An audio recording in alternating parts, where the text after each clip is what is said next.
Hello everyone, আসসালামু আলাইকুম। কেমন আছেন আপনারা সবাই? আশা করছি আপনারা সবাই ভালো আছেন। আলহামদুলিল্লাহ, আমরা অনেক ভালো আছি। উদ্দেশ্য ঢাকা, যমুনা সেতু পাড়ি দিয়ে রেল লাইন দেখতে দেখতে সামনের দিকে এগিয়ে যাচ্ছি। কথায় আছে, নিয়ত যদি ঠিক থাকে এবং গন্তব্য যদি সঠিক হয় তাহলে সফলতা একদিন আসবেই ইনশাল্লাহ। দেখতে দেখতে ঢাকা এক্সপ্রেসওয়েতে চলে এসেছি। বাসের মধ্যে থেকে যদিও আমি ভিডিও ক্লিপসগুলো নিচ্ছিলাম, কিন্তু দেখতে কিন্তু ভীষণ সুন্দর লাগছে। চলুন আপনাদের সাথে কিছু কথা বলে নেই। আগে আমি আমার এই পেজটিতে মেহেদির ভিডিও আপলোড করতাম, কিন্তু আসলে সময়ের কারণে মেহেদির ভিডিও দিয়ে সেগুলো আমি আপলোড করতে পারি না, যার জন্য চিন্তা করলাম দৈনিক কিছু ব্লগ আপনাদের সাথে শেয়ার করা যেতে পারে। যেহেতু আমার আগে থেকে সোশ্যাল মিডিয়ার উপর একটা ঝোঁক ছিল, কিন্তু কখনো সেই রকম প্রফেশনাল ওয়েতে কাজগুলোকে নেই নাই, তো এখন একটু একটু করে চেষ্টা করা যেতে পারে, দেখা যাক কী হয়।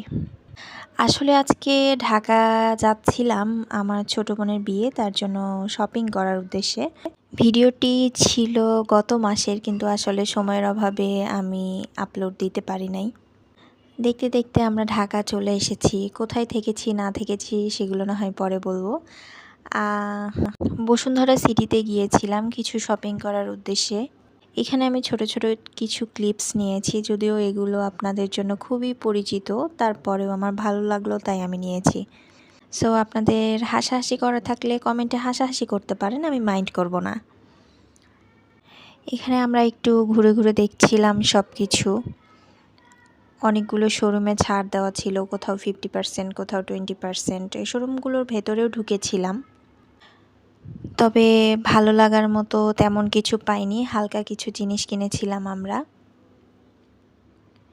এরপরে দ্রুত বসুন্ধরা থেকে বের হয়ে গিয়েছিলাম।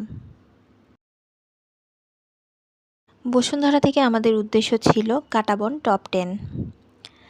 সো ওখানকার টপ 10 অনেক বড়, অনেক কিছু ছিল। তো আমরা কিছুটা পোর্শন কভার করতে পেরেছিলাম, যেহেতু আমরা শেষের দিকে গিয়েছিলাম। তারই একটা অংশ আজকে আপনাদের সাথে শেয়ার করছি। এটা ছেলেদের পোর্শন ছিল, ভালোই লাগছিল। বিভিন্ন কোয়ালিটির বিভিন্ন রকমের শার্ট ছিল, ফর্মাল থেকে শুরু করে সব রকমের শার্টই ছিল। ফাইনালি দেখতে পাচ্ছেন, এটা আমাদের বিয়ের কোণের শপিং ছিল। বাসায় এসে সব কিছু এরকমভাবে গুছিয়ে আপনাদের সাথে শেয়ার করছি। অবশ্যই অবশ্যই মাশাআল্লাহ বলতে ভুলবেন না। ভালো থাকবেন সবাই। আজকের মতো এ পর্যন্তই। আসসালামু আলাইকুম।